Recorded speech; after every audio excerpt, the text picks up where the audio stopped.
We've outlawed that because equal pay at work is not about who is doing the work. It is about what the work is. And that applies every much as to a younger worker as an older worker doing the same job. Another excuse given is that covering older people becomes more expensive for everyone. The premium for the company itself goes up. This is, of course, an absurd excuse, because applying that logic, would it be okay to exclude from employment benefits people who have heart conditions, cancer, bad backs, people with disabilities or chronic conditions? Of course not. We would say it was discriminatory and wrong, because it is. So unless we tackle age discrimination, we will continue to have a working environment where it's very difficult for people who are working in older age. Mr. Speaker, an example of why the law needs to change is sitting here today in the public gallery. Stephen Horn, a man whose blood, sweat and hard work helped to build one of the great wonders of our time, the tunnel under the English Channel from the UK to France. A working man treated worse, treated badly, solely by reason of his age. Stephen is my constituent, and I'm putting forward this bill because I don't think that Stephen should have been treated in this way. It's disgraceful and unacceptable, and neither should any other older worker. The support I've received from right across this House has given me real heart. This bill has received incredible cross-party support. I would like to thank my honourable friends for North Devon, Hastings and Rye, Southend West, Bly Valley, as well as the honourable members for Liverpool West Derby, Birmingham Selly Oak, and those on the face of the bill who I shall name shortly, and a number of others. We are at our very best in this place when we come together to address injustices and right wrongs. I very much hope that Stephen's Eurotunnel law will be a turning point for protecting older workers in the workplace in the years to come. I commend this bill to the House. Yeah. The honourable member have leave to bring in the bill. The question is that the honourable member have leave to bring in the bill. As many of that opinion say aye. Aye. The contrary no. I think the ayes have it. The ayes have it. Who will prepare to bring in the bill? Caroline Noakes, Dame Diana Johnson, David Linden, Jim Shannon, Bob Blackman, Rachel Maskell, Marion Fellows, Henry Smith, Tony Lloyd, Marco Longy, and myself.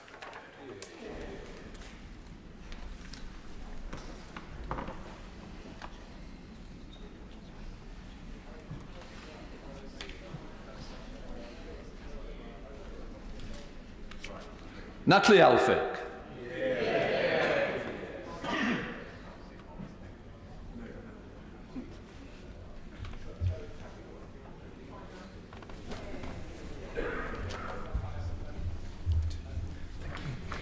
Employment Equality, Insurance, etc. Bill. Second reading what day? Friday, 24th November. Friday, the 24th of November. Thank you. We now come to motion number 2 on the Northern Ireland. Minister to move. Mr. Speaker, I beg to move that the draft Windsor Framework Democratic Scrutiny Regulations 2023, which were laid before the House on 20th of March, be approved. Before I start, Mr. Speaker, can I mention that it is my normal practice to take as many interventions as I possibly can during a debate. However, this debate is on a statutory instrument and therefore limited in time. So I will take interventions, but I won't take the normal number that I would.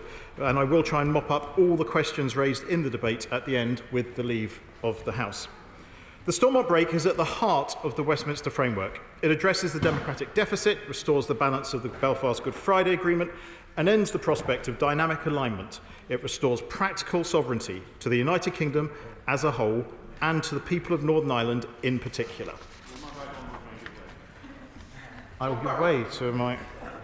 I thank my right honourable friend for giving way. As someone who served in the province during the Troubles and saw firsthand the pain and anger endured by all communities, does he agree with me that the Windsor Framework not only restores the balance of the Belfast Agreement, but also offers the province much greater prosperity by way of inward investment, and greater prosperity helps most situations. I thank my honourable friend for his words, and yes, I do agree with him entirely. We are just coming up to the celebration of the 25th anniversary of the Belfast Good Friday Agreement, which has built peace and stability across Northern Ireland. And I very much hope, as I do believe every single politician from Northern Ireland does, that the next 25 years of the Belfast Good Friday Agreement, helped along by this Windsor Framework, will bring an age of prosperity to Northern Ireland like we've never seen before. I'll take 3 members. I'll go Mr. Shannon first. Sorry, Mr. Speaker, can I thank it's not often that I'm ahead of the other ones, but it's always a pleasure. Thank you very much, Secretary of State. Secretary of State, we will have some difference of opinion on this. Does the Honourable Secretary of State understand our frustration on the Windsor Framework, or as we in Unionism call it, the Windsor Knot? Is not a deal that enjoys or receives Unionist support. Indeed, the United Kingdom gives the EU sovereignty over the courts and power over Northern Ireland. It has, I say this respectfully to the Secretary of State because I'm a respectful person, has been shoved through the House by the government. The Conservative and Unionist Party, with some dismay, I actually question now Conservative and where is the Unionist? In a format that doesn't allow for scrutiny or due processes. And on that point, Secretary of State, honourable members and others across this House should take note, and they should vote against this essay today, because it introduces a gravely important constitutional issue, and we're very concerned. I thank the honourable gentleman for his words, which I fundamentally disagree with. I am a unionist. I'm very proud to be a unionist, and I believe that the foundations of this of our wonderful country make it, each of them make it stronger.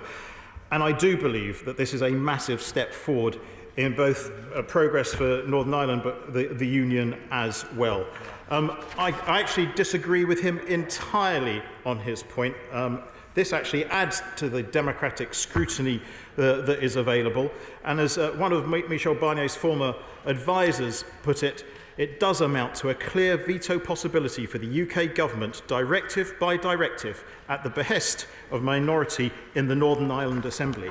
I think people who know what they're talking about understand that this is a very, very good deal. I'll happily give way to the honourable gentleman. I thank the right honourable gentleman for giving. Who does the Secretary of State want? Help me. Member for Caithness, please. Jamie Stein. Yeah. Thank you, Mr. Speaker. I want to say one thing to the right honourable gentleman, which is he talks about prosperity. But I have seed potato growers in my constituency telling me that this framework is very welcome indeed. It means that they can access the Northern Irish market and in turn, via mechanism, access the Republic of Ireland market. That is most welcome. That's about the prosperity of my constituency.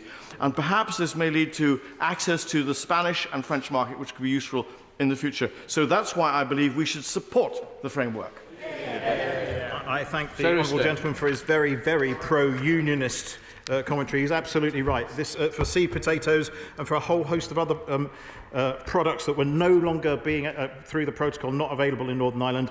The Windsor Framework solves those issues and opens that market up. I happily give way to the honourable gentleman.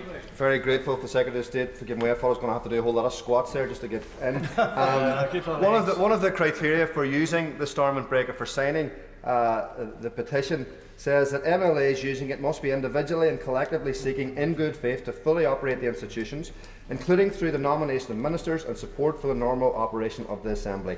Does this mean that Jim Allister will be excluded from signing that petition? If the Assembly is sitting and he's sitting in it, which he would be as a fully elected member from his political party, then I'm absolutely sure he could sign said for the break. I believe there was one more person behind me. Very grateful, Mr. Speaker. Could I commend the Prime Minister and my right honourable friend for the work that he's done? Does it not show that when you build bridges, when you show pragmatism, when you work with our continental colleagues, we can actually provide results? Does he also agree that along with AUKUS, along with the Paris Summit, and indeed the budget, this is now a return to statecraft that we want to see in number 10. It is without doubt statecraft emanating from number 10, and I pay tribute to the Prime Minister for everything that he does in that way. I'm going to continue just for a bit, if I may. I will come back in a moment. But in a democracy, we all believe, as Democrats here, people should have a say over any change to the laws under which they live. But under the old protocol, that was not the case. Changes to laws were automatically imposed on Northern Ireland, whether it wanted them or not. And as Secretary of State for Northern Ireland, I, like many other members of this House, found this to be an unacceptable state of affairs. The Stormont break not only ends that, but ensures that changes to rules and regulations have the consent of both communities, asserting a fundamental principle of the Belfast Good Friday Agreement. I will happily give way to this honourable gentleman here. I'm very grateful to my right honourable friend who has made this progress hugely possible through his hard work. Does he agree with me that wherever you're starting from, by comparing the Northern Ireland Protocol with the Windsor Framework, it is quite clear to everyone that good progress has been made and that it is an improvement and that it is welcomed by most of the communities in Northern Ireland very strongly indeed, and for that reason we should be supporting it tonight. I thank the honourable gentleman. Yes, I do believe that, and I thank him for his point. As the honourable lady, honourable gentleman, and then I will continue. And yes, of course. Thank the Minister for giving way, and he's making a powerful case about democratic scrutiny. In that spirit, then, will he also confirm, in order to support the Windsor Agreement, that he will use his powers as a Secretary of State to retain all the existing EU law that will be deleted by the EU law bill by the end of this year, because the European Union has written to us today to warn that if he does not do that, this agreement will be in doubt. It's not to do with the Stormont broke, it is the existing legislation that will be deleted by the Sunset Clause. He has the power to retain it. Is he going to support this legislation? I'm afraid I've not seen that letter. I know nothing of it, and I do believe that the retained EU law bill is going to do a good job of work for the whole of the United Kingdom. I'm going to give way to my honourable friend Farrelly. I'll take who's on their feet. I thank the Secretary of State. I fear today we will respectfully have to agree to disagree. But he has described the break on multiple occasions, including in BBC interviews, as a veto. Given that if Stormont pulls it, UK ministers may still not exercise the break in exceptional circumstances, so it's down to ministerial fiat, and also given that even if they do, the EU can object and it's referred to independent arbitration where the UK could lose, that is a route to arbitration, isn't it? That is not a veto. Will he accept that? One, it is a veto. Two, it is a route to arbitration. And three, it removes any element of the ECJ being relevant in this decision. So I think we've actually delivered on some of the things that the honourable gentleman and I have campaigned on over the years. Gentleman, over there. I am grateful, in respect of grounds for seeking to apply the break, in response to a written question to the Foreign Office, the Parliamentary and the Secretary of State replied, as to exports to Northern Ireland through the ports of Holyhead, he said, the Green Lane is open to all UK businesses where they import or sell goods that are not ultimately destined for the EU market. This includes goods travelling from Wales to Northern Ireland in transit through the Republic of Ireland using the transit procedure. Can you confirm that this is indeed the case and elaborate now or by letter how that procedure will actually work? Secretary of State. I thank you for his question, which I don't think I heard completely, but the Green Lane will be open for goods travelling into Northern Ireland for consumption in Northern Ireland. There is a red lane that is for goods that are going into the Republic itself. If I misheard the honourable gentleman's question, I'll write to him and clarify if that's okay. I'm going to give way to the honourable gentleman for wait. Grateful to the Secretary of State. Why do EU laws apply to businesses in Northern Ireland under this agreement that are not trading with the EU? How many EU laws apply and why don't we see a list of them? Secretary of State. It's less than 3%. It preserves access for Northern Ireland businesses to the single market, and as I detailed yesterday, I listed a whole host of the different areas by which EU laws are disapplied in Northern Ireland. I'm going to take two more interventions, one from the gentleman there and one from a former Secretary of State. I'm extremely grateful to the Secretary of State. He's, of course, right to say that any political entity within a wider economic structure should have a say or some way of expressing his view in relation to the rules and regulations of that economic structure. With that in mind, will the British Government be bringing forward a saner than Hollywood break when it comes to the UK internal market? I thought we already had it, but I shall come back to you on the agenda if that's not the case. To the Secretary of State. Thank you, Mr. President. Would my right honourable friend just reconfirm that this stalment break stops and gives total control to the Assembly in Northern Ireland on any new EU law or regulation? And secondly, that this deal has made huge strides from seed potatoes to VAT to state aid to customs to all aspects of the protocol that we in this House have debated for so long. I have to agree with my right honourable friend. And I think what I best should do now, Mr. Speaker, is continue with this so I can explain this all to the House, because the break is triggered if 30 members of the Legislative Assembly, in a moment if I may, from two parties object to an amending rule or regulation. These MLAs can be from the same community designation, so they can, in theory and in practice, come from two Unionist parties or indeed two Nationalist parties. The exercise of the break will require no other process and no vote in the Assembly. Once the break has been pulled, the law will automatically be disapplied in Northern Ireland after 2 weeks. The EU could only challenge the use of the break through international arbitration after the law had been suspended, where the bar to overturn it would be exceptionally high. The Stormont, in a moment, if I may. The Stormont break is one of the most significant changes that my right honourable friend, the Prime Minister, has secured. It is a robust change that gives the United Kingdom a veto over dynamic alignment with EU rules. But just as importantly, Mr. Speaker, the regulations we are debating today put the democratically elected representatives of the people of Northern Ireland in the driving seat when it comes to whether and when that veto will be used. I'll happily give way to the honourable gentleman. I thank the Secretary of State for giving way. Could he answer very clearly this one simple question? Isn't it the case that every single vehicle, a lorry vehicle, that will depart the port of Carnryan to Northern Ireland will have to have customs declaration papers for every product on that vehicle? And is it right that one vehicle travelling from one part of the United Kingdom to another part of the United Kingdom continues to be treated in that way? Those vehicles will be using the Trusted Trader service. 21 fields of information, mostly auto-populated, which would mean no certificates needed from vets or from any third parties. I think the honourable gentleman, I'm afraid it is, I think I'm right, the honourable gentleman. I'll happily give way to my honourable friend. I'm grateful to him for giving way. When he appeared before the European Scrutiny Committee yesterday, my right honourable friend promised to deliver the list of the 3% of the EU laws he says will remain as a consequence of this process. Can you please tell us where that list is? And I did give that the majority of that list in the course of that programme, and I did say I would write to the honourable gentleman, which I will do. Of course, Mr. Speaker, the old protocol did have some measures that were aimed at giving it democratic legitimacy.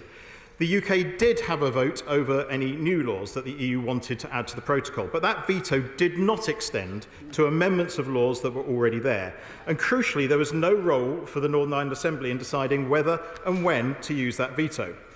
And of course, it contained the democratic consent mechanism, an important means of giving the Assembly the right to end the application of Articles 5 to 10 of the old protocol. Those measures were important, and the Windsor framework maintains them, but they were not, in themselves, enough to address the democratic deficit. Would my right honourable friend give way? I'll happily give way to my honourable friend. I'm grateful to my right honourable friend for giving way, and I wonder if you can just clarify something for me. He's spoken about the Green Channel for goods movements from Great Britain into Northern Ireland. Is it the case, and this is a genuine question, As I understand it, the Northern Ireland economy produces about £77 billion worth of goods, of which £65 billion go to the rest of Great Britain. Is it not the case, though, that everything manufactured in Northern Ireland would have to meet EU standards, even if it's going to the rest of the UK? Yes. We're perfectly clear that we are maintaining, it's basically 3% of EU law in Northern Ireland, which is the bare minimum to maintain Northern Ireland's access to the single market, which just about every business I've spoken to in Northern Ireland and have made representations is delighted to be maintaining. And indeed, I've been lobbied by individual members around from Northern Ireland to actually have this maintenance of access to both the UK market, the fifth largest economy in the world, and indeed the EU market for goods. I'll happily give way to my right honourable friend. I'm grateful to my right honourable friend, and I fully support what he's done here. I think the Prime Minister and the whole of the Northern Ireland team have done a great job. And does he agree with me that this Windsor Agreement enables a huge opportunity in Northern Ireland, not just to be a precious part of our United Kingdom, but also to be the target of enormous amounts of foreign direct investment coming into Northern Ireland, because it will have the advantage of being an integral part of the United Kingdom, but having open access to EU markets as well. And in that, and by maintaining that 3% of EU law, she helps answer the question that my right honourable friend for Lichfield posed. As I say, there will be a binding statutory obligation in domestic law on ministers to pull the brake when a valid notification is provided by 30 MLAs. And actually, just to address these regulations will add a new democratic scrutiny schedule to the Northern Ireland Act 1998 to codify this break in domestic law. The UK government must, let me repeat that, Mr. Speaker, must notify the EU when a valid notification of the break has been provided by MLAs. This is an important new function for members of the Assembly. It's vital they exercise this new function with the right information and expertise. After consulting with Northern Ireland parties, these regulations provide for a standing committee of the Assembly to properly scrutinise the relevant rules. Mr. Speaker, I'll happily take it. Yeah, I'm very grateful to the Secretary of State giving way, and can I say I'm treating this vote today as a recognition of the wider package and voting for it with the government. On the issue of the Democratic Scrutiny Committee, this is new to the Assembly. It will require a lot of resources, as will the necessity of engaging with Brussels in terms of the development of new law from first principles. Will the Secretary of State have a conversation with the Assembly around the potential for new resources to make sure it can actually do its job fully in that regard? I very much look forward to having that conversation with a fully functioning Assembly and Executive. Mr. Speaker, some have described this as a consultative role for MLAs. It is not. It's a robust power for MLAs to stop the application of amended EU rules, a power that neither the UK government nor the European Union can override, provided the conditions in the framework are met. Some have claimed, I'm going to keep going for a bit if I may please, some have claimed that the EU must have some means of blocking the break. These regulations demonstrate, Mr. Speaker, that this process is entirely one for the United Kingdom. The process is firmly and unambiguously within Strand 1 of the Belfast Good Friday Agreement. There is no role for any institutions outside the United Kingdom, whether that be the EU or anyone else, to determine whether the brake is pulled. It will be a choice of the UK alone, its sovereign government, alongside elected MLAs, whether the brake is pulled. Some also claim, Mr. Speaker, that the government might simply ignore the brake. These regulations make clear that the government has no discretion here. MLAs cannot be ignored. Valid notifications of the brake must be notified to the European Union. The government's actions the government's actions will be subject to all the normal public law principles that attach to decision making. And for the avoidance of doubt, the regulations are clear that the prospect of any remedial measures by the EU cannot be a relevant factor in the government's determination. Mr. Speaker, it is not enough to simply allow MLAs to temporarily halt the application of a rule, but then allow the United Kingdom government to simply override them when the Joint Committee decides whether the rule should be permanently disapplied. So these regulations go much further and provide a clear, robust directive role to determine whether the government should use its veto or not. Unless there is cross-community support in the Assembly, ministers will be legally prohibited from accepting an amended or new EU law which creates a regulatory border between Northern Ireland and the rest of the United Kingdom, except in exceptional circumstances. And let me be clear, exceptional circumstances means just that. The threshold for that exception is unbelievably high, and a minister invoking exceptional circumstances must be able to defend that decision robustly and in line with normal public law principles. And what's more, a minister must account to Parliament where they have concluded that exceptional circumstances apply or where they consider that a measure would not create a regulatory border. This represents one of the strongest statutory constraints on the exercise of ministerial functions under a treaty ever codified in our domestic law. I happily give way. Thank the Secretary of State for giving way. Would he just confirm to the House, if there is no Stormont, will there be a Stormont break? If there is, this break cannot even start to be a thing until Stormont goes back and the executive functions. I'm happy to give way to him. Sorry. I'm very grateful to the Secretary of State for giving way. Thank him for setting out the way this break will operate. Would he join me in urging those considering these proposals before the House today to note that this is something that for many years people said was impossible, an application to stop the ratchet of EU law and to keep Northern Ireland in the Union? Yeah, I absolutely agree with my honourable friend. I was told this would be an impossible ask as well. And throughout my time in the European Parliament, and indeed as chairman of an illustrious body of MPs in this place, I never thought this would be achievable, and yet this government has managed to achieve it. Finally, Mr. Speaker, as with any international agreement, if the EU has considered actually, before I go there, Mr. Speaker, these regulations could scarcely make things clearer.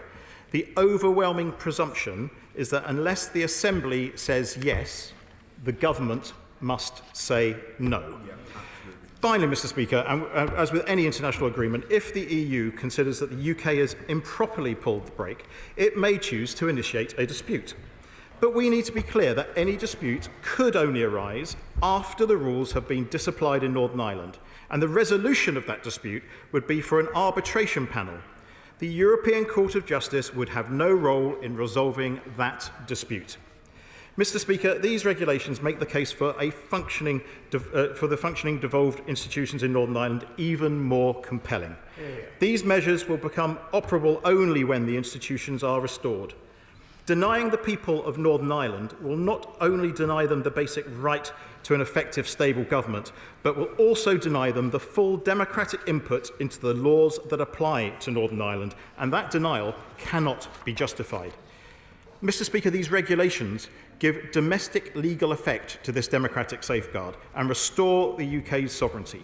We should consider carefully how we vote on this measure. Without this measure, Northern Ireland would continue to have full and automatic dynamic alignment with EU goods rules, with no say for the Northern Ireland Assembly and no veto on amending or replacing those measures. That is an intolerable situation, Mr. Speaker, and I urge all honourable and right honourable members to vote to end that full and automatic dynamic alignment. I therefore commend this order to the House and beg to move. The question is, as on the order paper, I now call the Shadow Secretary of State, Peter Kyle. Thank you, Mr. Speaker. The Right Honourable Gentleman, the member for Holborn and St Pancras, the leader of my party, said in January that any protocol deal struck between the UK government and the EU would by definition mean real progress in mitigating the problems caused by the original deal that they negotiated. He pledged that in these circumstances Labour would support such a deal. It is a pledge that we will be honouring today. So whereas the government has once again been distracted by rebellion and infighting within their own party, thanks to the Labour Party, they can be sure that the national interests will be served today. Would the Honourable Gentleman allow? Of course I'll give way.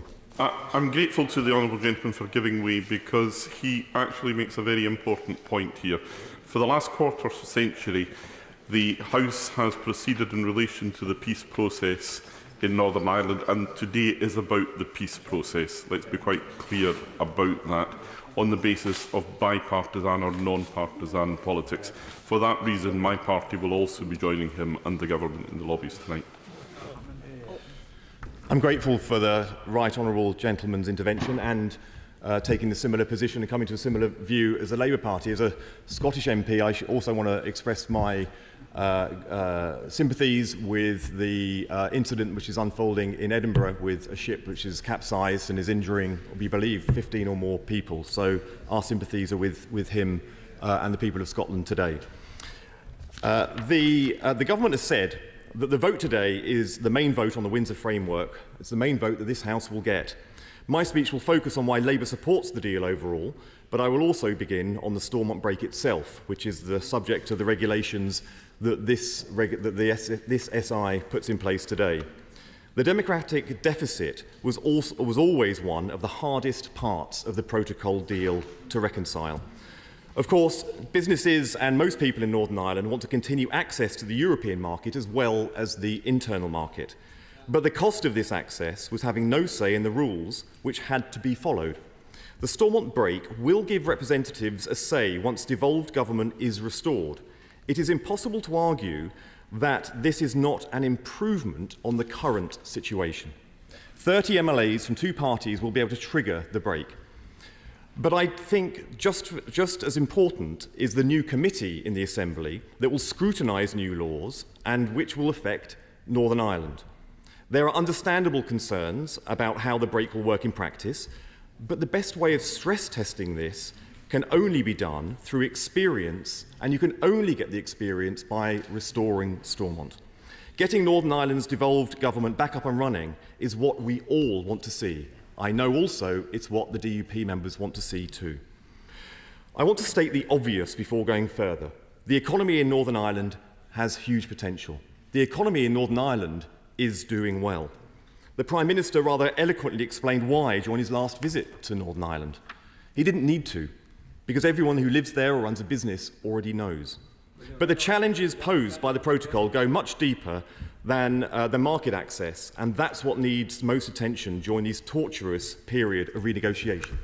And I give way to my honourable friend. I thank my honourable friend for giving way, and I think he was right to acknowledge that there were legitimate concerns that unionism had around the operation of the protocol. Would he agree with me, though, that anyone looking at this objectively would say that those have been addressed both by the EU and the UK government? But further to that, the fundamental point is that businesses in St Helens would give their right arms to have the opportunities that Northern Ireland has: logistics, medical, manufacturing and agriculture, to have access to those two markets.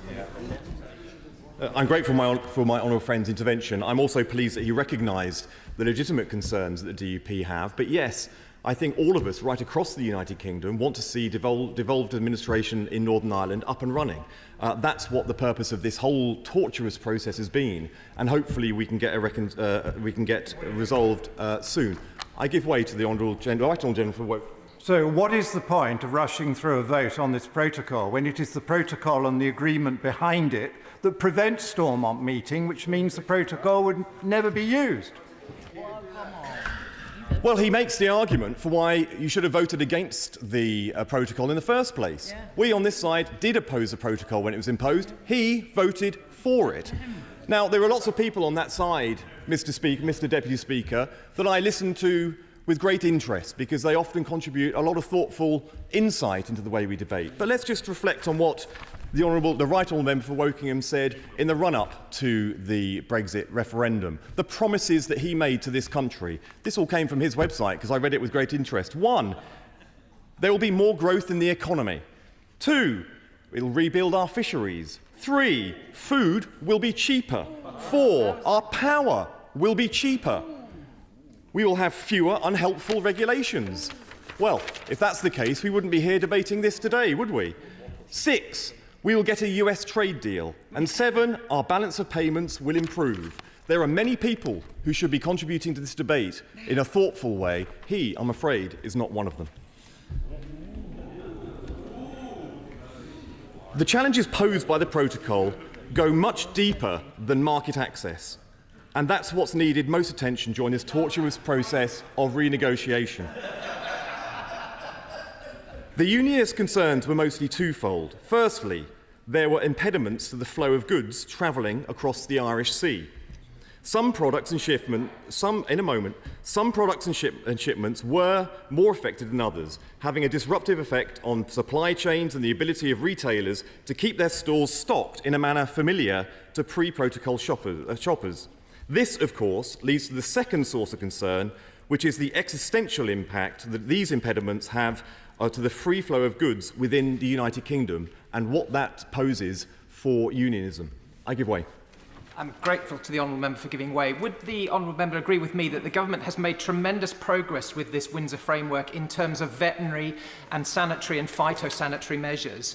And what has been achieved with the securing of human medicines long term and the direction of travel for securing veterinary medicines up until the grace period ends shows that what can be achieved through dialogue. And it really shows to us all that we should be strongly supporting this framework deal.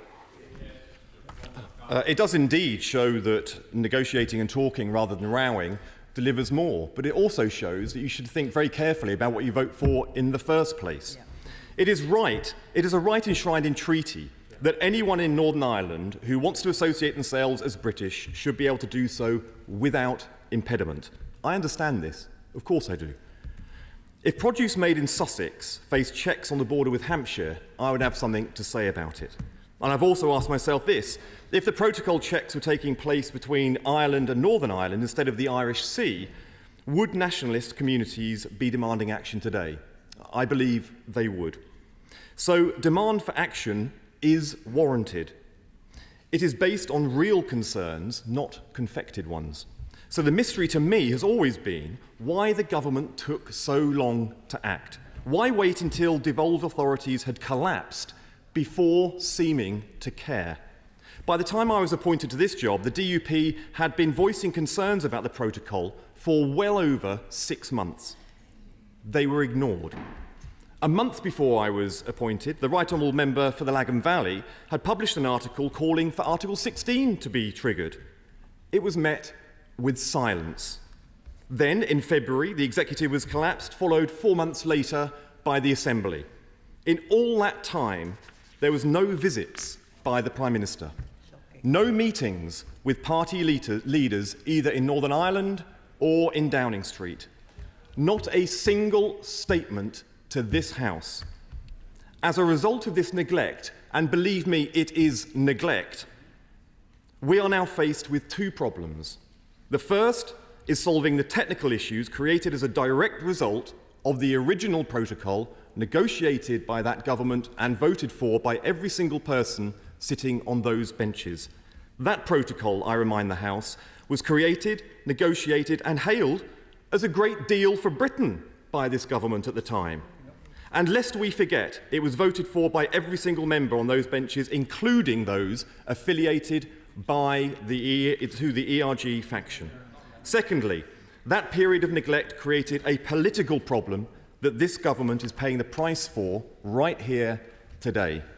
Put simply, when the DUP were expressing their concerns over the protocol from within the devolved institutions, they were ignored by the government in Westminster.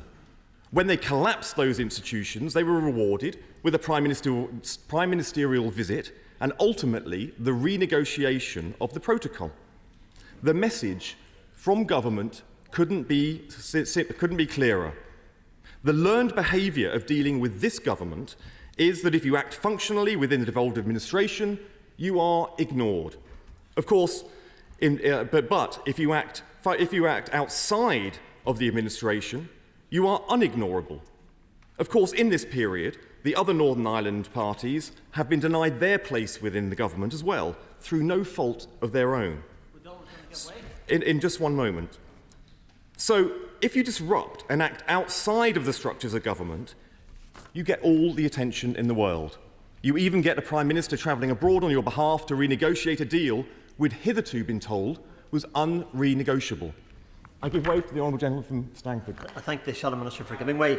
It's not only neglect or ignorance. Does the Shadow Minister recognise that Tony Blair, the former leader of the Labour Party, said you can't move forward without Unionist participation in this process, in this agreement, this framework. Bertie Ahern, also a former an instrument in the peace process, also said you can't ignore unionism. Does the Shadow Minister agree when it comes to moving forward, unionism cannot be ignored and our point of view has to be core to the whole issue of how we find a process to go forward?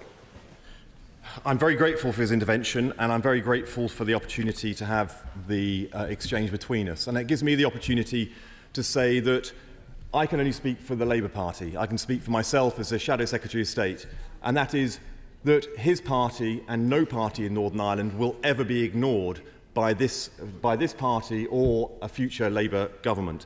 But also, as I'm about to explain, that you will be most rewarded and you will have most attention and have most agency in political life right across the United Kingdom from a position within the devolved authorities. So I do understand his point. Tony Blair and others were right, but these are all leaders who gave the attention to the DUP and every other party at the point at which they needed it. They didn't wait until devolution had collapsed before paying you and them and their parties the respect that they are owed and due. I will give way. Mr. Speaker, to give the Shadow Minister some credit, he is excellent at articulating the problem. But what's his solution? I'm very grateful because we'll be getting to it. And of course, he also well, it's interesting that members there want me to speed up, but they keep intervening. So I'll get through the speech if you allow me to get to it. But he makes the most blindingly obvious point here. My party will be voting in unanimity today. It is his party that is getting in the way of getting this across the line, because it is his party that is split over how to vote on the issue before us today. We're acting in the national interest. They are riven with division. So people like me aspire to government because we want to deliver positive change. But the DUP now have to ask themselves, because of the way they've been treated by this government, would a return to government mean relinquishing power? This inversion of the very principle of government, this absurdity, is a direct consequence of the manner in which Northern Ireland has been treated by this government and subsequent Conservative administrations over the last 13 years. And I want to be clear to members who represent communities in Northern Ireland in what they can expect from a future Labour government, to answer the point of the last intervention. So let me reassure them that we haven't forgotten the lessons of 25 years ago and the tough years following the peace deal. To me, those lessons are, first, that leadership matters. Tony Blair's first visit outside of London as Prime Minister was to Belfast. He visited 5 times in his first year as Premier. He didn't neglect Northern Ireland, and nor will my right honourable friend, the member for Holborn and St Pancras. Second, work towards a strong, trusting relationship with the Irish government. Because when our two countries work together closely, it eases the anxiety that some people in Northern Ireland feel regarding their Irish or British identities, as well as creating the conditions for economic progress across the island of Ireland. Third, we need to have the same ambition for Northern Ireland as we do for every other part of our union. I give way. The honourable gentleman for giving way, and I note what he's saying, and he's absolutely right. The agreement 25 years ago would not have been possible without the sacrifices and the statesmanship of so many others. But would he acknowledge that actually it was John Major and his government that started that process, and that this isn't a party political matter, this is something that this House should be proud of? Firstly, I thank her for her time as Secretary of State for Northern Ireland as well. And I readily acknowledge that many, many people made peace possible in Northern Ireland 25 years ago. We in this House will have the opportunity to debate these issues in a general debate coming up, and there will be plenty of opportunity over in Belfast as dignitaries from across the world come in to celebrate the great achievement of that time. John Major, of course, laid the foundations, and I think at the time and subsequently all Labour leaders, including Tony Blair at the time, paid great respect to the contribution that he made. If I start listing the names of everyone, then we'll be here for a very long time indeed. Third, we need to have the same ambition for Northern Ireland as we do for every other part of the Union. For example, it is not good enough to roll out home heating support months after citizens in every other part of the UK have received their support. Fourth, we should aspire to build respect among communities and be a voice for all communities here in Westminster. The last Labour government positioned the UK as an honest broker for all of Northern Ireland, and so will the next. And finally, Mr. Speaker, Labour will never give up on Northern Ireland, however insurmountable the challenges might seem. Those involved in the negotiations 25 years ago have plenty of stories of frustration and moments of hopelessness. But perseverance is rewarded. It was then and it will be again today and into the future. It always is in Northern Ireland. While this deal is not perfect, it is an improvement. So, the interests of Northern Ireland and the rest of our country, we will be voting for it today. Thank you, Brendan. Thank you very much. As you can see, there's a great deal of interest in this debate, so can I please ask people, when they do make their contributions, to make it short, please, so as many people can get in. Julian Smith.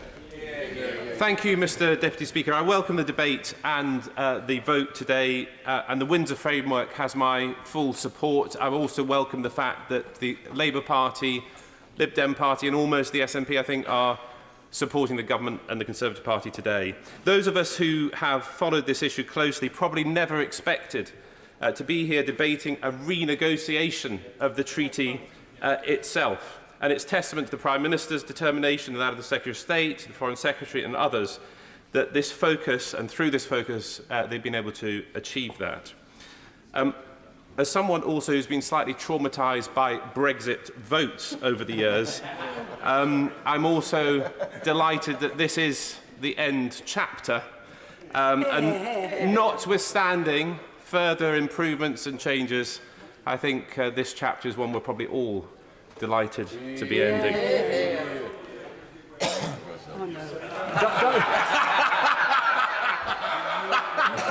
Notwithstanding what the Right Honourable Gentleman said, may I suggest that still this remains unfinished business as regards our leaving the European Union? Some people are never finished. Mr. Deputy Speaker, some things never change, but I pay tribute to my right honourable friend for his focus and continued monomaniacal focus on this issue. I want to also acknowledge the work done by honourable members in Northern Ireland. Although we'll be in different division lobbies today, I believe, the Right Honourable Member for Lagan spoke powerfully about the democratic deficit and the need for cross-community safeguards, which are now at the heart of the Stormont break.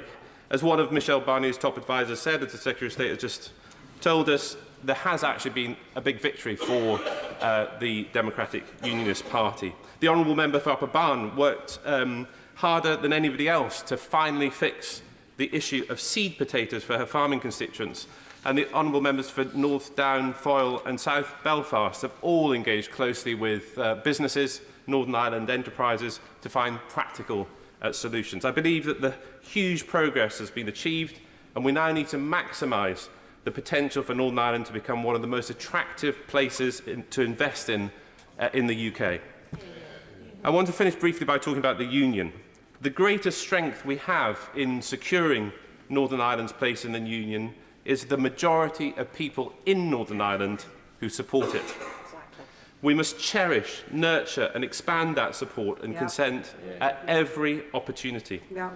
Recent polling has shown there is huge support across Northern Ireland, above 70%, for the Windsor Framework and for solving this issue, and particularly cross-community support for the access it provides to both the UK and EU markets. I believe if we can bank the wins in this deal and secure over time stable power sharing, then we can look forward to decades and decades of overwhelming support for Northern Ireland remaining an integral part of the United Kingdom. And that was a 3-minute contribution from a former Secretary of State, so I'm sure if we can all follow that, we'll get a lot of people in. Richard Thompson. Thank you, Mr Deputy Speaker. Perhaps I should begin by addressing the remarks made just there by the Right Honourable Member for Skipton and Ripon when he said that he thought the SNP was almost ready to support this. I can say to him he's almost right, because we will in fact be supporting this agreement. We welcome it and we will be voting in favour this evening. Certainly the mechanism as set out in the SI provides what looks at first glance like a reasonably effective means of scrutiny within Stormont, although I do have to say that in terms of its function as a brake, it's perhaps questionable whether or not that brake lever is actually connected to anything, and only time will tell. So, in terms of the good aspects, we welcome that at long last the UK Government has engaged constructively over a prolonged period with EU partners to come to an agreement which improves the protocol. We welcome that the protocol bill has been left abandoned as it always should have been, averting the prospect of a catastrophic series of tit-for-tat trade reactions over the protocol, which would have been disastrous for all parts of the UK. And the task now is for ministers to start repairing some of the damage that's been caused in the intervening period. Now, from our perspective in Scotland, this while it certainly restores access for Scottish producers to the Northern Irish market, it still leaves us deprived of equivalent access to the European single market. So in that respect, it's not my natural disposition to be a party pooper in any way, as I'm sure the House would agree, but this only serves to make an already poor situation slightly less bad. And there are a number of questions that still need to be asked about how the UK Government will continue to try and improve trade conditions for other devolved nations in the UK, whether the Government can provide clarity over how the Port of Cairn Ryan will operate and what infrastructure is needed, whether cows and sheep being transported between Northern Ireland and Scotland can qualify for the Green Lane, and how the UK Government is in more broad terms going to tackle the food security crisis that affects us all. Now, occasionally in politics you'll get you're blessed with a rare flash of candour. We had one in the budget speech last week when the Chancellor said to great acclaim from these benches that independence is always better than dependence. But we also had it from the Prime Minister when he went across to Northern Ireland to sell, as he saw, the benefits of this deal. Now, I don't know if the Prime Minister thought that just because he was saying it in Northern Ireland that nobody would be able to hear what it was over in Great Britain, and particularly in Scotland, what he had to say, but he described Northern Ireland under this this framework as would be the world's most exciting economic zone because of access to both GB and EU markets. He also went on to say that this very special position made Northern Ireland an incredibly attractive place to invest. In fact, it was no less than the world's most exciting economic zone. And just to make sure that he doesn't feel left out, the Right Honourable Member for High Wycombe also said, what an extraordinary opportunity for Northern Ireland, dual access to both markets. Well, of course, this very special position is precisely what the entirety of the UK had prior to Brexit. Now, I certainly, Mr Deputy Speaker, do not grudge one iota those benefits for Northern Ireland. I just wonder why members opposite, whatever view they take on this, have been so utterly determined to deprive those benefits to the rest of us. William Cash. Thank you, Mr Deputy Speaker. Mr Deputy Speaker, I believe in the real union of the United Kingdom and the sovereignty of its Parliament here at Westminster.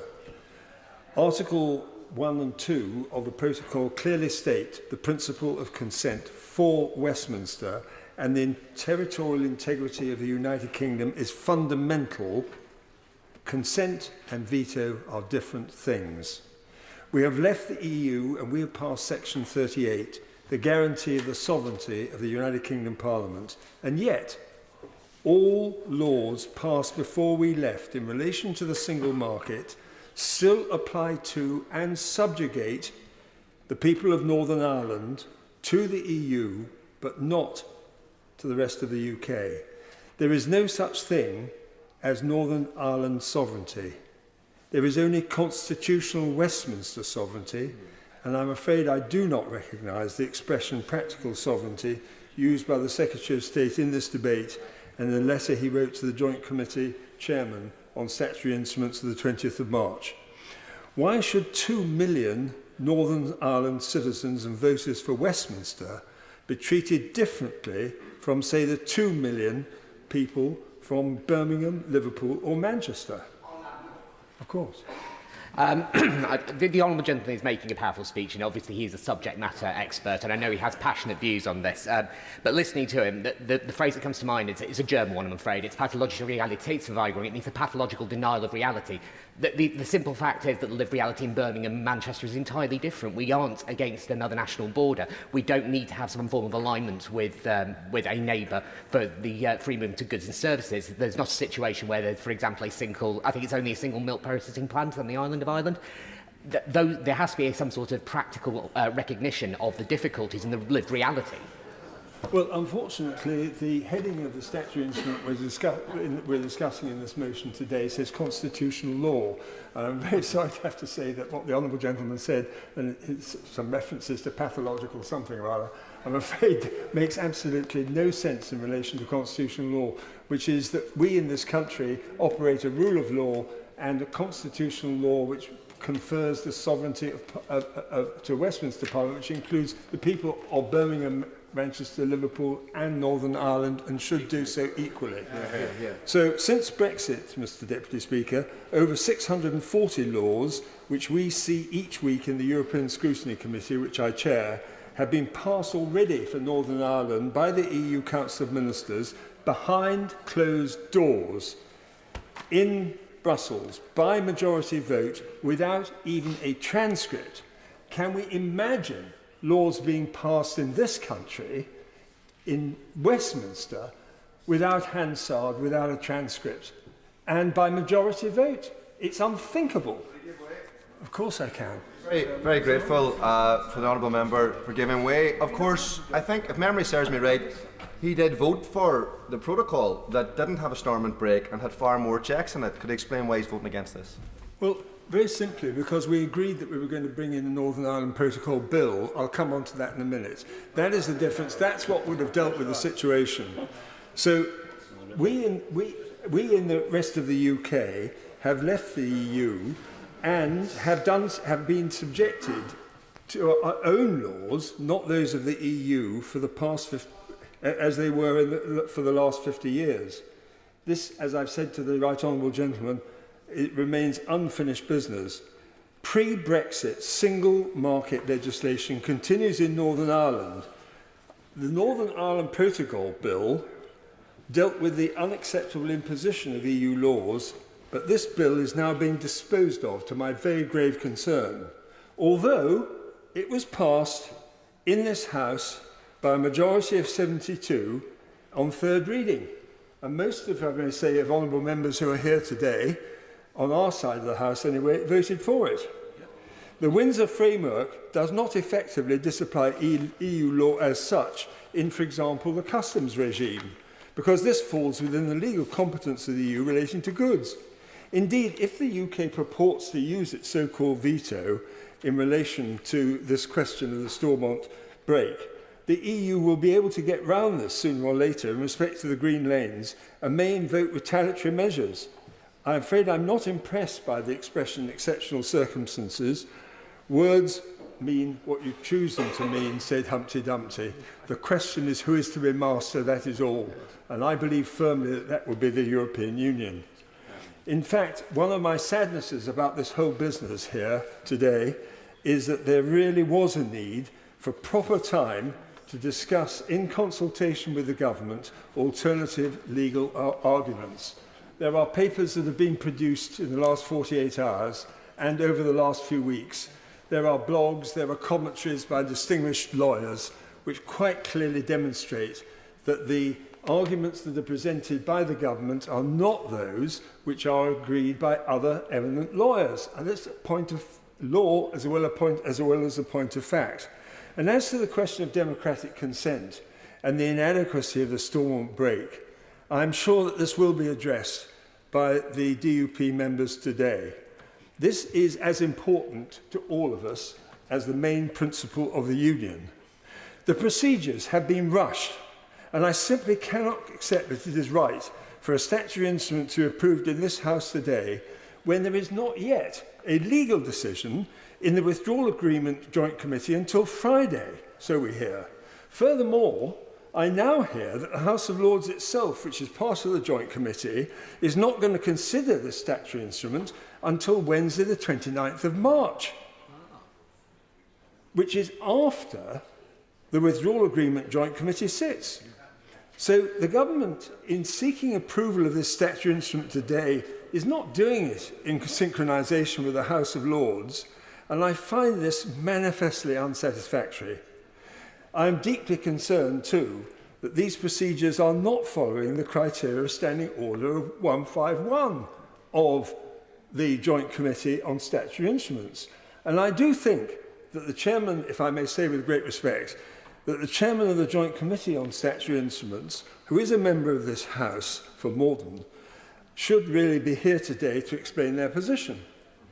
I was surprised to see a letter from the Secretary of State to the chairman of that Joint Committee on Statutory Instruments, dated 20th of March, in which the Secretary of State, I certainly will. I'd like to thank him for giving way. As one of the few members of this House who was born and raised in Northern Ireland, can I make it very clear that this is not about his correspondence, but about the future of the people of Northern Ireland, the vast majority of whom support the Windsor Framework. The business community support the Windsor Framework. They believe that this is a much better deal negotiated by the Prime Minister than they ever thought possible. The people of Northern Ireland, and indeed the people of the UK, need to move on and focus on more important things. Thank you. Minutes now, and this is really very time limited. The debate has to finish at 21 minutes past 2. I'm just about to conclude by saying that this is about the rule of law and it's about constitutional law, as well as the very fair points that the Honourable Lady has just made. I don't doubt the importance to the stability of Northern Ireland. I've taken a great interest in these matters for many, many years, but I will insist that the constitutional position is not reflected by the arrangements in this Windsor Agreement. And I would simply make this as a final point. The proof of the pudding, Mr Deputy Speaker, will be in the eating. Sir Geoffrey Donaldson. Thank you, Mr Deputy Speaker, and I will try to be brief, but you will appreciate that there is a lot we would like to say today in very limited time. And these regulations which we are debating today, known to many as the Stormont Break, but they do touch on many very important legal and political matters. And can I at the outset thank the Prime Minister, the Secretary of State and others for their continued engagement with my party, for the efforts that they have made, and though at this stage we may differ on our views in relation to the Windsor Framework, I'm not here to question the motivation of ministers in seeking to make improvements, but they must, and I hope will, continue to work with us and others to get the further improvements that we need to enable the restoration of devolved government in Northern Ireland. And to be clear, Mr Deputy Speaker, I want to see the restoration of devolved government in Northern Ireland. My party is a party of devolution. We believe that delivering effective government for our people is the best way forward, working alongside this House and this Parliament. And that is where we want to get to. But we've got to get it right. And I echo the comments of the Honourable Member for Stone about the rush to bring this statutory instrument forward. I have written to the Joint Committee on Statutory Instruments expressing my concern that we haven't had adequate time for scrutiny of this statutory instrument. But today the government has indicated that we're not just dealing with the SI before us, but this today is also an indicative vote on the Windsor Framework itself. And therefore it's important that in my comments I reflect not just on what the Stormont Break does, but where it fits in to that wider Windsor Framework. Fundamentally for us, Mr Deputy Speaker, the problem with the Northern Ireland Protocol is the continued application of EU law in Northern Ireland in circumstances where it covers all manufacturing of goods in Northern Ireland, regardless of whether those goods are being sold in the United Kingdom or sold to the European Union.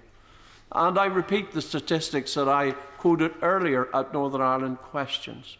Of all goods manufactured in Northern Ireland, the vast majority of them, some £65 billion worth of goods out of 77 billion manufactured, are sold in the United Kingdom. And therefore the solution must be proportionate to the difficulty. And the difficulty is the EU's desire to protect its single market and to maintain an open border on the island of Ireland. But the price for that, Mr Deputy Speaker, cannot be that Northern Ireland businesses manufacturing goods for sale in the United Kingdom are inhibited in many ways from trading within their own market.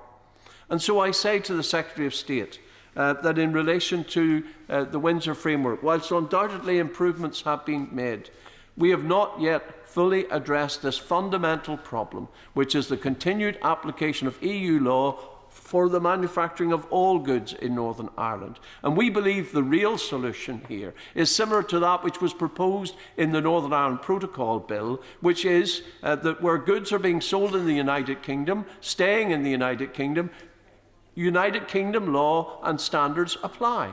And where goods are being manufactured by Northern Ireland businesses for sale in the Republic of Ireland or any other EU member state, EU rules apply. And that's the solution we're looking for. And the Windsor Framework does not deliver that solution. I will give way to I thank my right honourable friend for giving way. Would he agree that on the point he's made, or any other improvements or changes that needs to be made, the best way to influence now is for Stormont to return and for Stormont to be the centre of what I'm sure will be ongoing improves and iterations in this area? 6 months didn't prove that. Well, I thank the right honourable gentleman, the former Secretary of State, for his continued interest in Northern Ireland. And I say to him simply this, that my ministers in the Democratic Unionist Party sat in Stormont for over a year after the protocol was implemented. And we pleaded with the government, as the right honourable member, the opposition spokesperson, reminded the House today. We pleaded with the government to intervene, to do something to help us with the difficulties that the protocol was creating, and the government did not act. And I had to take action, and it was our action that brought the EU back to the table. And yes, we have made progress as a result of that, but more is needed. What is the more that is needed? It is to deliver the pledge given by the government in the New Decade New Approach Agreement to protect Northern Ireland's place within the internal market of the United Kingdom. And whilst the Windsor Framework goes some way to doing that in relation to the movement of goods from Great Britain to Northern Ireland, it does not deal, for example, with the real potential for divergence between laws that apply in Northern Ireland, EU laws, and laws that apply in Great Britain, UK laws, where the UK decides to change regulations that were formerly EU regulations. And there is a bill before this House that will fast-track and significantly broaden the number of UK laws that are going to be changed and where EU law is disapplied, and that creates the potential for divergence between Northern Ireland and Great Britain. It harms our ability to trade with Great Britain. It harms the integrity of the internal market of the United Kingdom, and the Windsor Framework doesn't address that problem, and we need it addressed. So I say to the right honourable member, I want to see Stormont up and running, but we need the government to deliver the commitment it made when he was the Secretary of State to protect our place in the internal market of the United Kingdom. I give way. Very grateful. And would you also agree that because the EU will have powers over things like VAT and state aids in Northern Ireland, it will also have powers on a drag-through basis over the whole United Kingdom? And doesn't the whole United Kingdom need a veto? Well, I agree with the right honourable gentleman, and I say that that is why we need a solution that enables the United Kingdom government and this Parliament to regulate the entirety of the United Kingdom internal market. That is the solution. I am not saying that where Northern Ireland businesses trade with the EU standards and rules should not apply. I'm saying we can allow for that. But what I am not accepting is a situation where every business in my constituency must comply with EU rules, even if they don't sell a single widget to the European Union. And that is wrong, because it harms our place in the internal market of the United Kingdom.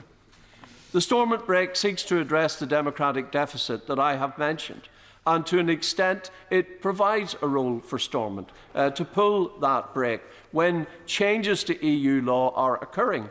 But note, it does not give us any ability to deal with existing EU law that impacts on all manufacturing in Northern Ireland, laws that have been applied without our consent. And therefore, to that extent, the brake cannot apply. It applies to amendments or to EU law or changes, new EU laws that are introduced.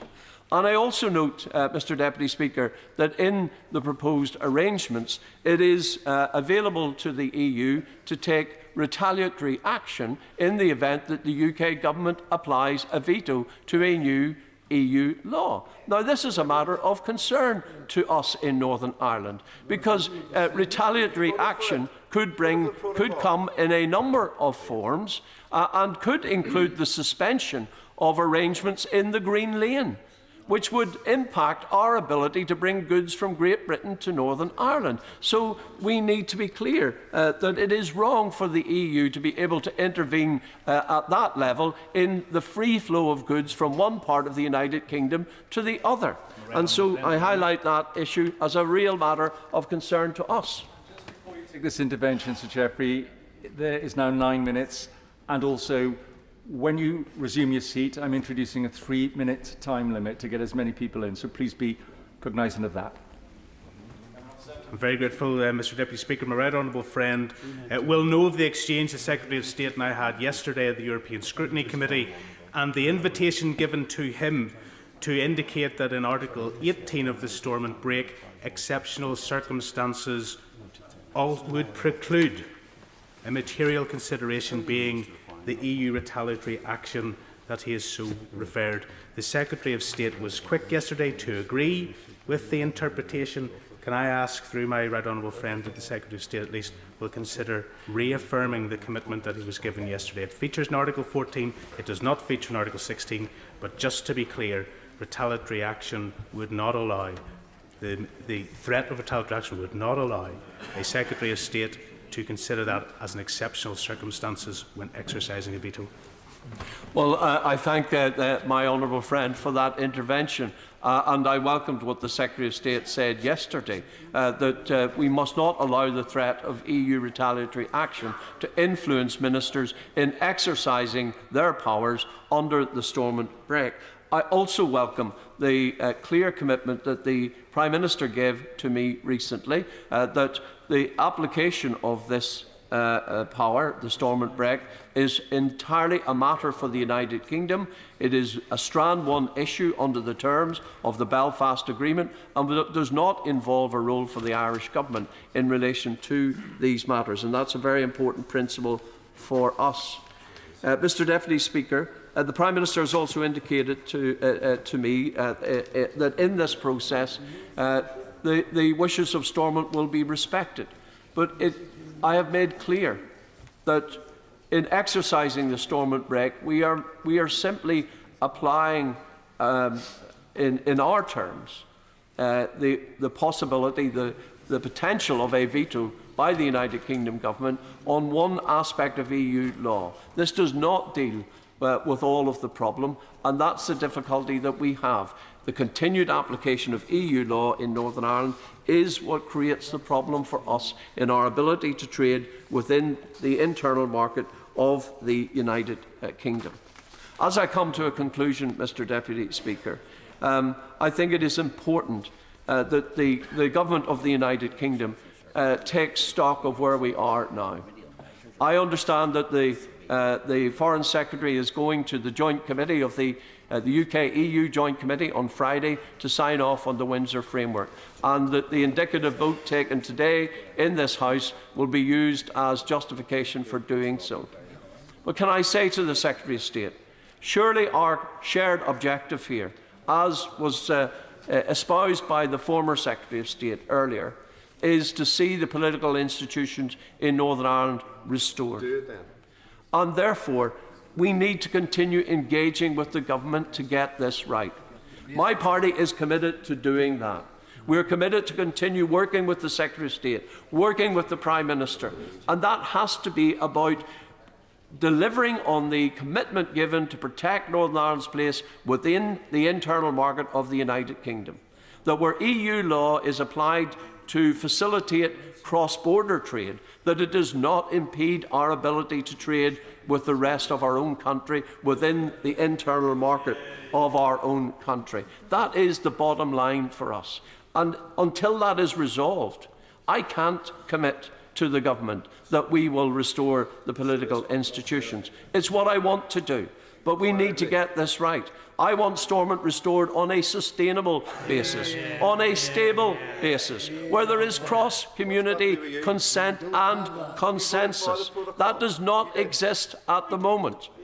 And therefore, we need to see that consensus restored, Mr. Deputy Speaker. For our part, we will continue to work intensively to solve these issues, doing so in the knowledge that what has already been achieved has been because we were not prepared to accept the undermining of Northern Ireland's place within the Union of the United Kingdom, the economic union of the United Kingdom. That's what we stand for. That's what we will fight for. We want to get it right. We will work with the government to do that. 3-minute limit. Karen Bradley. Very much, Mr. Deputy Speaker. Now, my right honourable friend, the Secretary of State, will know that I rarely rise to speak in debates that he leads, not because I disagree with what he's doing, but I think it's important that predecessors do not comment too often on their successors' work. I know how hard the job of Secretary of State for Northern Ireland is, but I rise to stand today because I support wholeheartedly what he has achieved together with the Prime Minister, and I want to see this statutory instrument go through with an overwhelming majority of this House today. 2 weeks ago, the British Irish Parliamentary Assembly, which I co-chair, met in Belfast to commemorate the 25th anniversary of the Belfast Good Friday Agreement. We met in the currently empty Assembly chamber of Stormont. We met with representatives from legislatures across the islands that make up the British Isles, and we reflected on the leadership that had been required in order to deliver that deal 25 years ago. Leadership that didn't take just a few weeks, leadership that took years and years, people making sacrifices, going above and beyond and being prepared to recognise that no deal is perfect. But the combination of getting to the result of that Belfast Good Friday Agreement for the people of Northern Ireland and the people across these islands was so significant that that sacrifice was worth making. Of course I give way. I'm very grateful to reply, right honourable friend. Does she also agree that another great virtue of this agreement, which is much to be commended, is it enables us to resolve those issues in a way which does not lead us into breach of any of our international law obligations, as would have been the case had we proceeded with the Northern Ireland Protocol Bill? That has got to be a win for the UK's reputation as well as for the people of Northern Ireland. I agree wholeheartedly with my honourable friend. He speaks with great wisdom, as he always does. One of the things that was clear to me when I was Secretary of State for Northern Ireland and did the job that he now does, is that leaving the European Union without a deal would have been devastating for Northern Ireland. It would have been devastating economically, and it would have been devastating for community cohesion. And that was why I wanted to find a way, when I was in the role and then subsequently, to make sure that there was a deal that we could all get behind. Now, we had a deal that saw the whole of the United Kingdom leave the EU together in exactly the same way.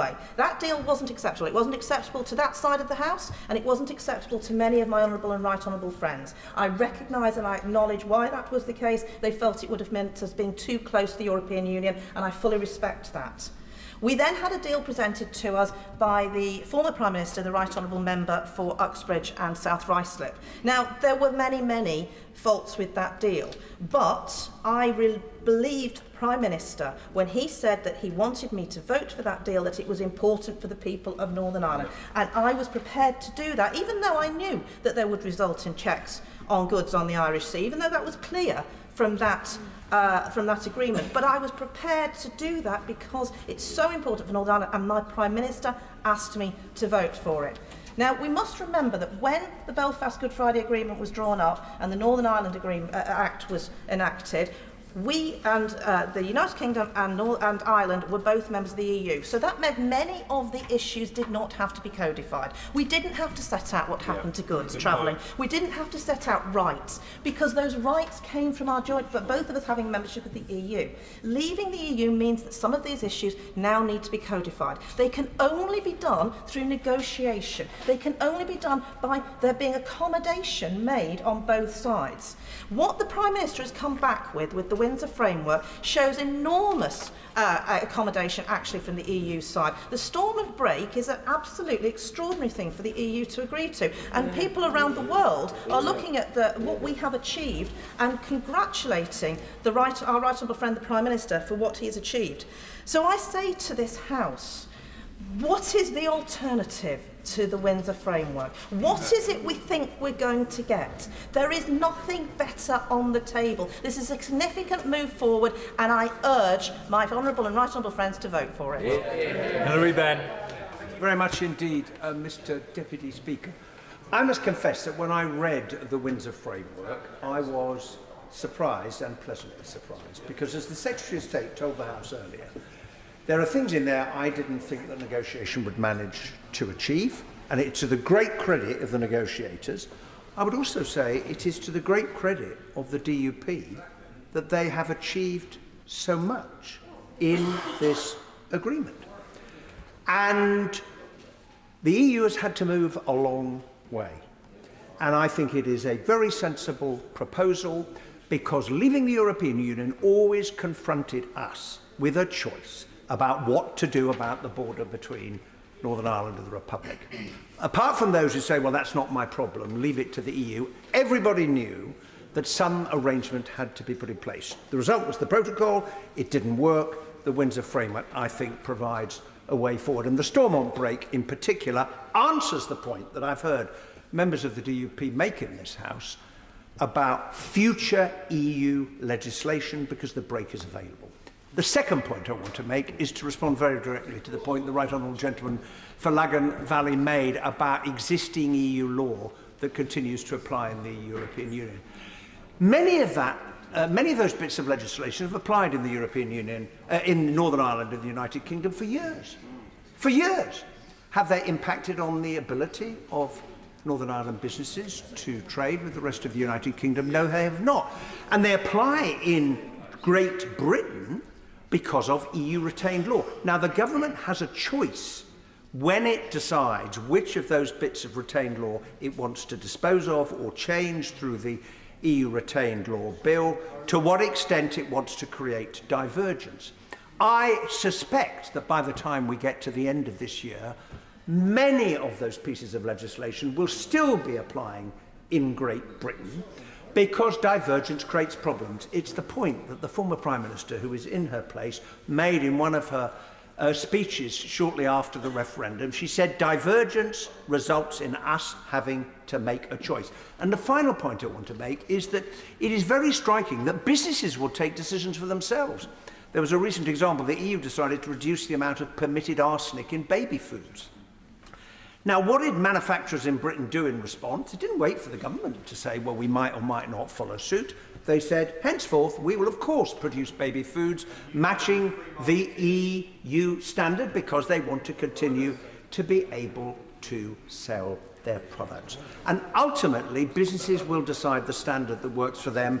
This is a very sensible measure. I congratulate the negotiators, and I really hope the House is going to vote for it. Sir Geoffrey Cox. Thank you, Mr. Speaker. I think we must avoid the danger of hyperbole, and I hope I don't disappoint my honourable friends on the front bench by saying that I do not think we can characterise this as the last word that will ever be spoken on this subject. But it does represent material and real progress. And if I had seen 3 years ago, if my right honourable friend and I had seen in 2019 a similar flexibility on behalf of the European Union, history might have turned out rather differently. My right honourable friend, the Prime Minister, has achieved considerable things with this agreement. No, it is not the last word.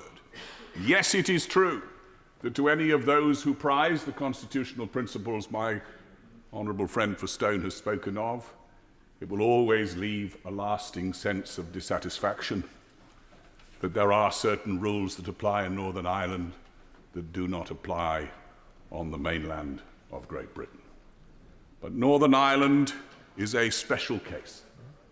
It was already recognised to be a special case when the Good Friday Agreement was introduced, and when even then, by the British-Irish Agreement, the full and absolute sovereignty of the United Kingdom government was abridged by the arrangements that were put in place then in 1997. For those of us who are Unionists, there will always be an aspiration to an ever-increasing proximity between us.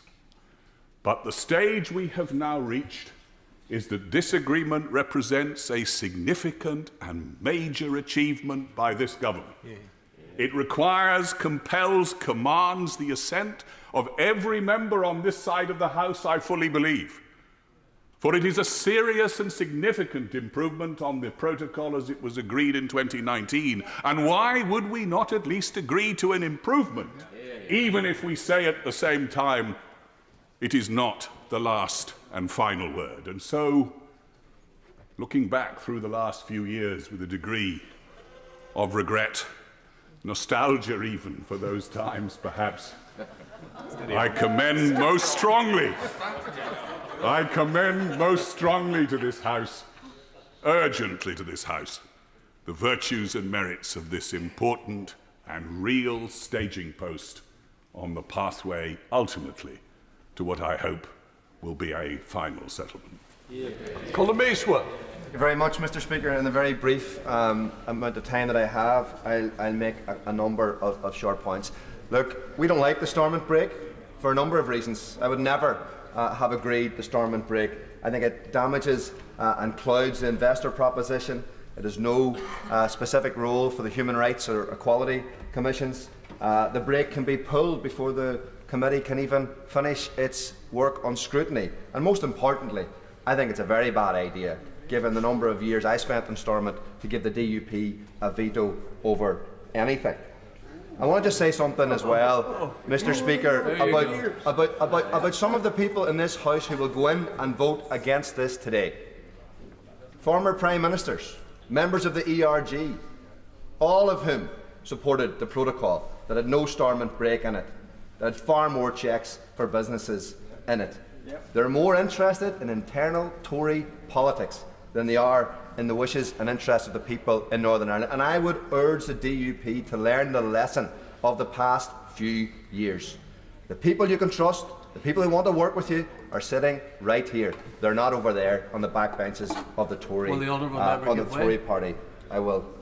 Mr. Speaker, I thank the honourable member for giving way. I just want to say two things. The people that we trust are the people who elected us to stand for them. Secondly, the veto that was given to the DUP was given to the DUP by the people of Northern Ireland, as the honourable member will well know, who voted in a referendum for the Belfast Agreement, and that includes a veto for Unionists, and therefore when he decries that, he's decrying the agreement that his party supported. Of course, the agreement that the right honourable member didn't support. But the reality is we will vote for this because it has been made very clear that this is a vote on the whole framework. And we've been through many a negotiation in the past. We know, we understand when the negotiation is done and a decision has to be made. And in every single negotiation, in every single agreement there have been parts of those agreements that we haven't liked, but we've had to stomach it for the greater good of the people of Northern Ireland. We see the Unionist concerns. We see many of them, most of them addressed in this agreement, and we are prepared to make the decision on that basis. But let me make this very clear to this House. If the DUP still refuse to go into government after all of this, more and more people, I can guarantee you, will figure out that the best way to make the North of Ireland work is within a new Ireland. That is where this is going, and people should be very aware of that. The Right Honourable Member for Lagan Valley, the Secretary of State and myself were all in the United States last week.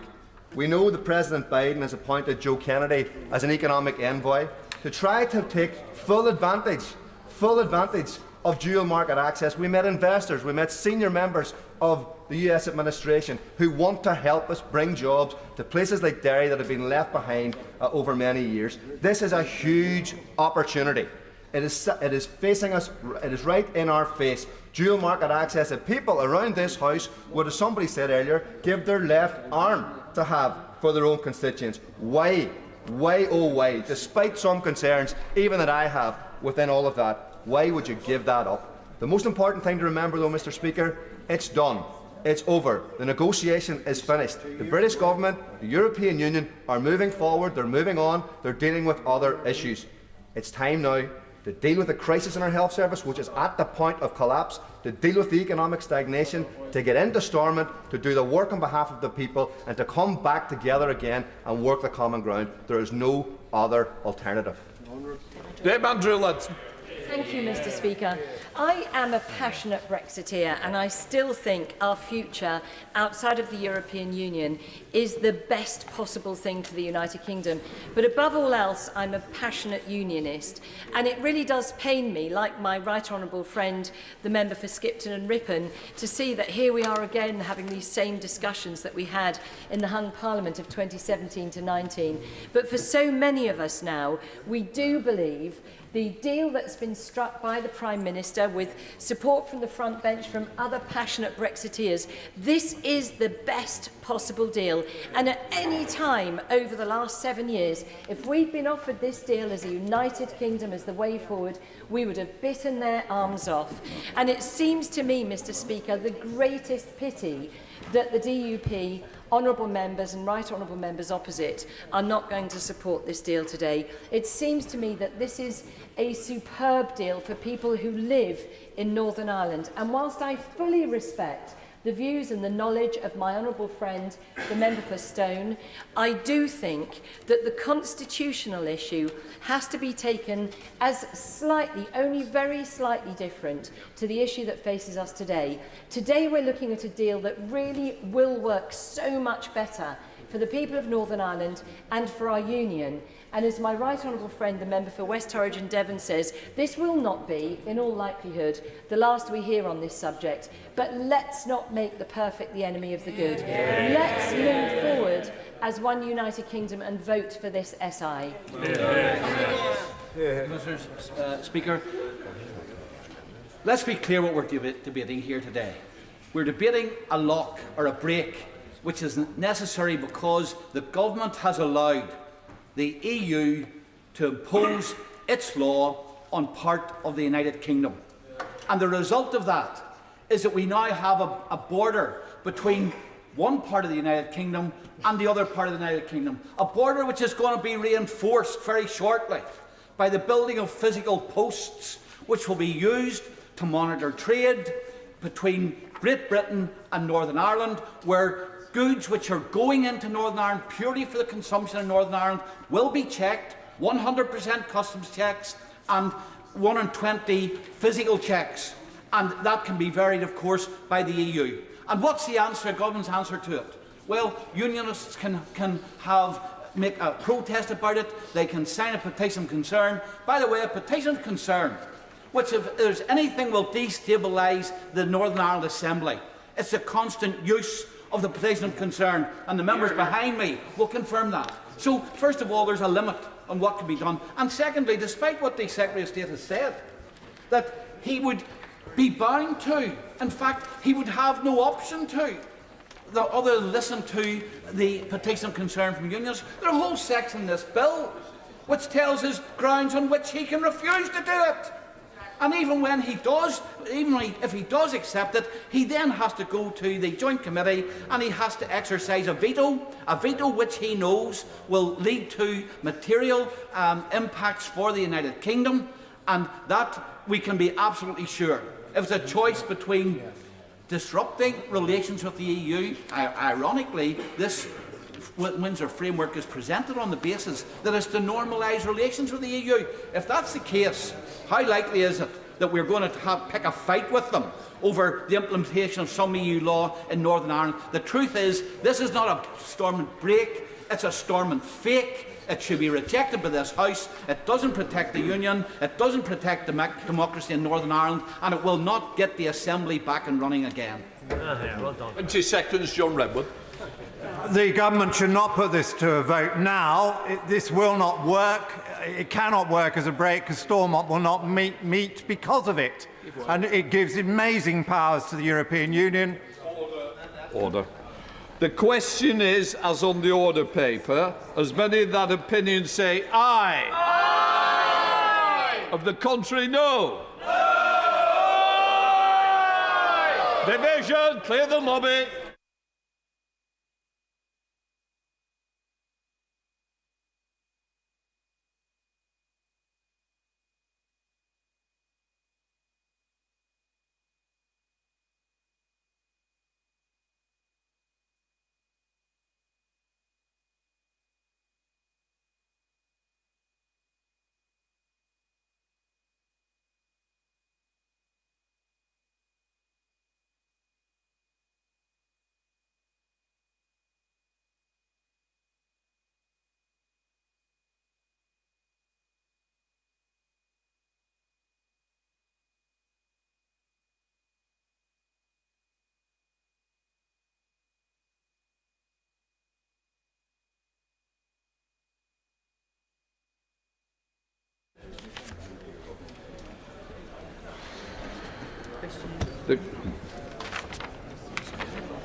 The question is the motion related to the division. As many of that opinion say aye. Aye.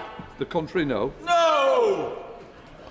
Tellers for the ayes, Andrew Stevenson and Steve Double. For the noes, Ian Paisley and Paul Gervin.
Order.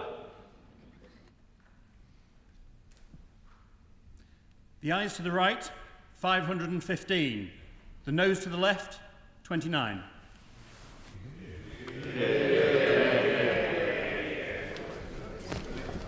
Thank you. Thanks a lot.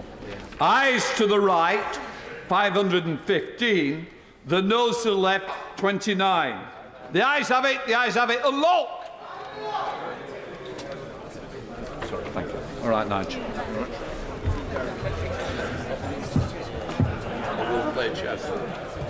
Order. Order. Consideration of Lord's message. Now. We will begin with the government motion to disagree with the Lord's Amendment 6B, 6C, 6D, 6E and 6F. And I call the Minister to move the motion to disagree. Chris Phil. Thank you, Mr Deputy Speaker. The Public Order Bill is about giving the police the tools they need to tackle the highly disruptive protest tactics we have seen in recent months, which have blocked ambulances, delayed passengers from making important journeys, stopped children getting to school and prevented patients from receiving critical medical